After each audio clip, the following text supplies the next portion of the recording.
개인의 자존감이 낮아지는 원인에는 다양한 요인들이 있지만 오늘 다루고자 하는 이 감정은 자존감 하락의 아주 큰 원인을 차지하곤 합니다. 그리고 이 감정을 제대로 없애지 못하면 평생 자존감을 높이기 어려울 수도 있죠.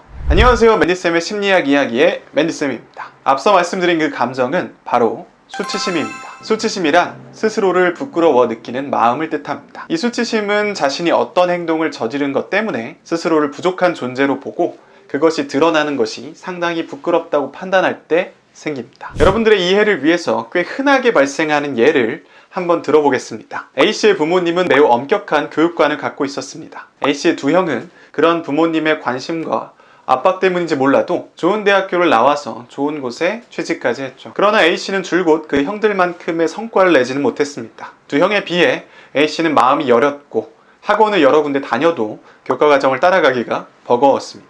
형들처럼 부모님을 만족시키고 싶었던 A씨는 열심히 노력했지만 부모님은 조금 잘하는 것에는 전혀 칭찬을 해주지 않았으며 당연히 좋은 성적을 받아야 한다고 굳게 믿고 있었습니다. 이런 엄격한 기준을 가진 부모님이기에 A씨가 만족스러운 성과를 내지 못하면 부모가 맞나 싶을 정도로 과하게 혼냈고 비난했으며 그로 인해 마음이 여린 A씨는 점점 더 위축되어 갔습니다. 결국 A씨는 부모님이 기대했던 곳보다 훨씬 못 미치는 대학에 들어가게 됩니다. 이 사건 이후로 A씨는 큰 수치심을 느끼게 되었습니다. 수치심을 갖게 되는 과정과 자존감에 악영향을 끼치는 과정. 이 이야기를 토대로 수치심이 어떻게 발생하는지 분석해 볼 수 있습니다. A씨가 수치심을 느끼는 이유는 자신이 두 형들에 비해 똑똑하지 못하며 공부를 열심히 하지 않았기 때문에 좋은 대학에 가지 못했고 그것은 부모님을 실망시킨 것과 동시에 자기 인생에 큰 걸림돌이 될 것이며 그 결과 지금의 현실이 당당하거나 떳떳하지 못하다고 생각하기 때문입니다. 이렇게 자기 자신이 부족하고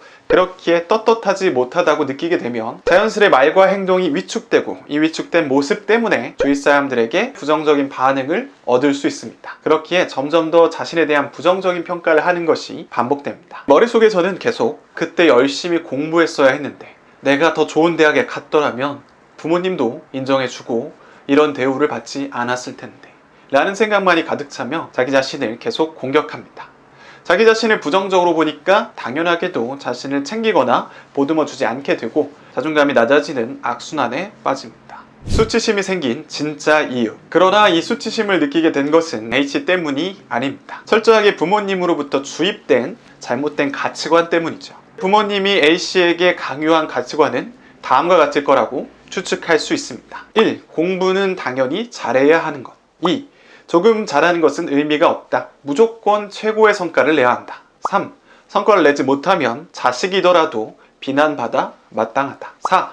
자식의 말이나 의견을 듣기보다는 엄격하게 훈육해야 한다. 이 가치관들로 인해 A씨는 엄청난 스트레스와 불안, 두려움에 시달리면서 살았고 부모님의 비난 때문에 마음이 여린 A씨는 자기가 낼 수 있는 성과보다 훨씬 더 낮은 성과를 내게 됩니다. 물론 이걸 A씨의 부모님이나 A씨 모두 인정하지 않겠지만요. A씨는 이 가치관들 때문에 엄청나게 힘들어했음에도 유일한 가치 판단의 기준으로 마음 깊숙이 받아들이고 말았습니다. 그래서 성과를 못 낸 자신이 부족하다, 그리고 그것은 수치스럽다라고 자연스럽게 판단하게 된 것이죠. 만약에 부모님이 성과에 대한 압박, 엄격한 기준을 들이밀지 않았다면 A씨는 같은 결과를 내고도 수치심을 느끼지 않을 수 있었습니다. 예시와는 달리 더 좋은 대학에 갈 수 있었지만 아쉽게도 두 번째로 목표하던 대학에 갔어. 여기서는 더 열심히 해보자 와 같은 결론이 되었을 수도 있다는 거죠. 수치심을 경감시키는 방법. 수치심은 부모님의 잘못된 가치관 혹은 개인이 만든 잘못된 가치관이 투영되어서 증폭되었을 가능성이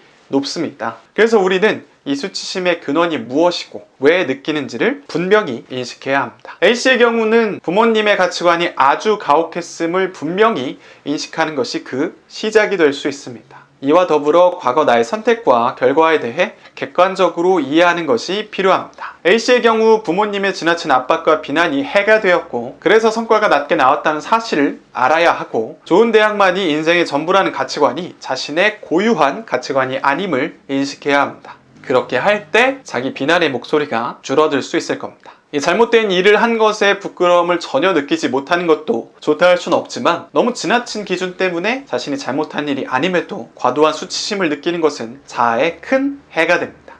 여러분이 혹시 어떤 수치심 때문에 자신을 자주 공격하고 있다면 나를 정해서 그 감정에 깊게 집중해 보도록 합시다.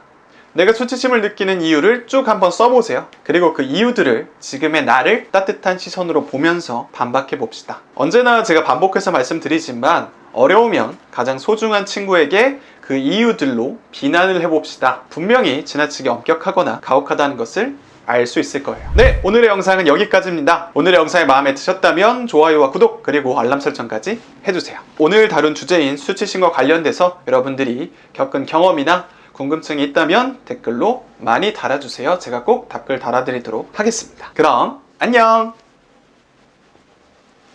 저는 현재 자존감에 대한 지식과 경험을 담아서 자존감 전문 상담 그리고 자기알기 상담을 진행하고 있습니다. 온라인으로도 자존감을 공부할 수 있는 온라인 자존감 스터디를 진행하고 있고요. 전자책도 여러 권 썼습니다. 이런 부분들에 대한 도움이 필요하신 분들은 제 영상의 고정 댓글을 확인해 주세요.